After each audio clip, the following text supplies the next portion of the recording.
Hi everyone! So, I'm going to be talking about my wildlife designs because character design is literally my favorite thing, and I really wanted to make sure all my characters in my little wildlife animation looked super distinct. It also took a really long time and I had to drag myself kicking and screaming to do research, so I hope y'all are proud of me! And if you haven't yet, please watch my Mad Dog wildlife animation because the character designs are all featured there, some more than others. The explanations will probably make more sense if you do watch it. I'll also preface that I'm not talking about all my wildlife designs, only the ones I have the most to say about for now. But that's enough intro, let's start actually talking about the characters.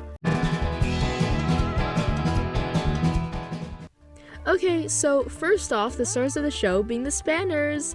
I really wanted them to give off a kind of Powerpuff Girl vibe by having their own unique motifs, which are recurring patterns as symbols, but also having traits in common. So, I gave each character a specific shape language. Grian has a triangle, which is generally seen as more pointy and hostile and fits his character as he becomes more vengeful. Mumbo has a square because, just look at him. And since the squares for more reliable, steady characters. Although Mumbo technically did die first, he was loyal until the end, so that's why he's like that. That's why he's square. Then Skizz has a circle because although he tried to be tough to others, in the end, he was a true Spanner, and we love him for that. Then, as a sort of badge, all the Spanners have a chain incorporated into their design to represent the bridges they're named after. Okay, it's time to get into the nuances now.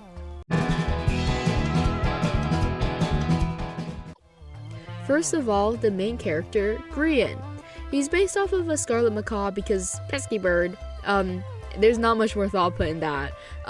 Aside from the triangles, he has a lot of bridge, especially suspension bridge motifs in his design, such as, but not limited to, his suspenders and his weird wing sleeve things. Looking back, I don't really know how the physics of that works, but the idea is that he has this arc shape going along his arm, as well as feather shapes cut out at the bottom. I didn't really want to give any characters wings unless if it's really important to their character, so they're incorporated into the sleeves instead.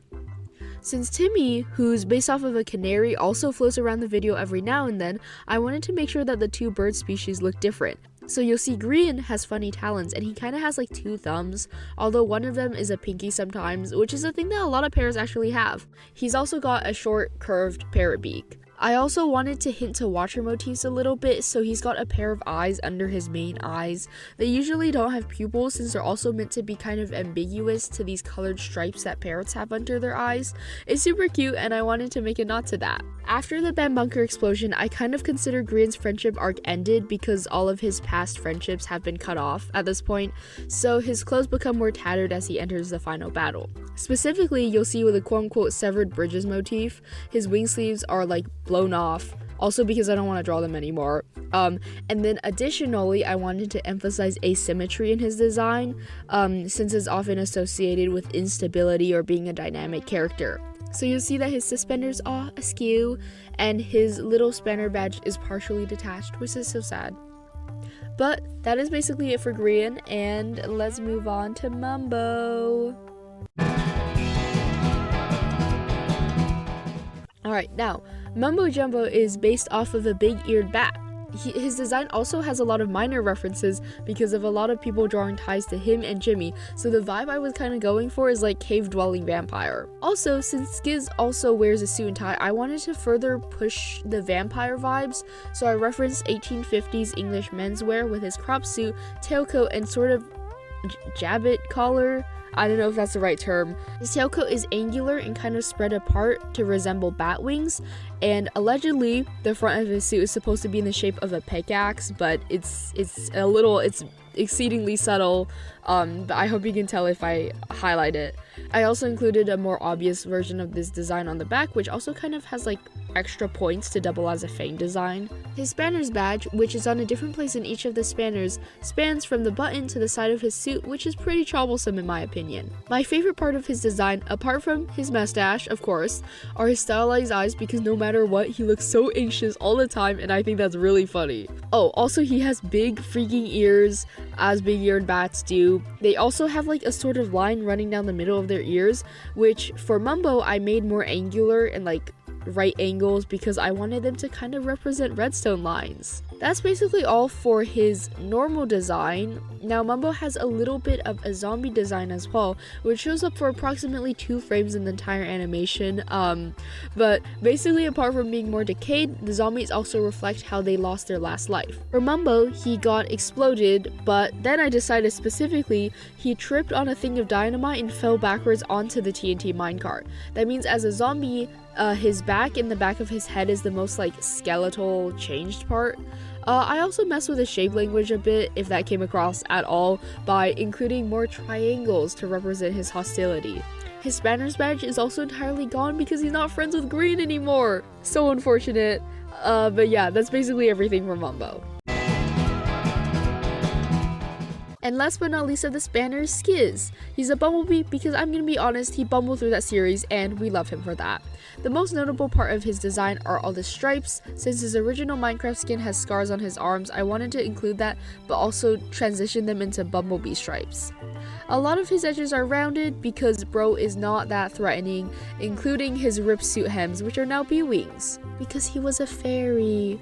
I'll be honest, I'm not the biggest fan of Skizz's face shape because I'm not really too good at doing like original insect face shapes, so he hasn't the slightest hint of a nose and his mouth is a little bit lower. He does make up for it with these massive freaking eyes which absolutely do not blink, and also his antenna which have the Spanner's badge attached to the end of them. They do in fact get snagged on every possible tree branch, which contributes to his perpetual bumbling.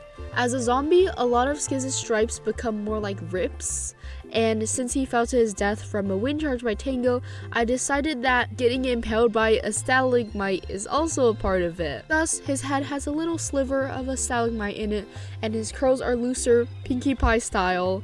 Like Mumbo, his shape language is also more triangular as he becomes more hostile towards his previous allies.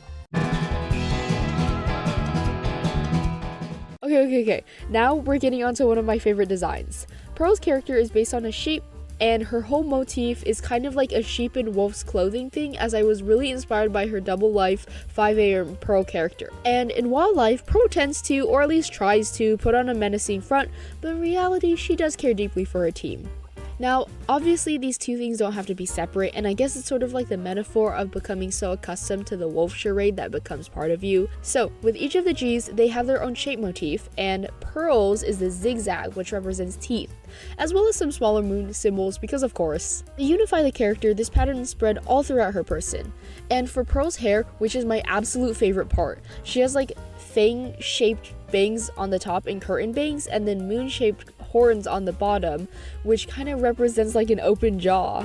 For clothing, I combined ancient Roman military clothing as well as a little of that whimsical witchy outfit style to make what I feel like Artemis would wear in the modern day. So, her cape, which is fastened over one shoulder, is based on this word I do not know how to pronounce, but I can put it here. And her skirt is based on this other word that I cannot pronounce, which is my bad. To bring it all together, she also has a corset and platform heels.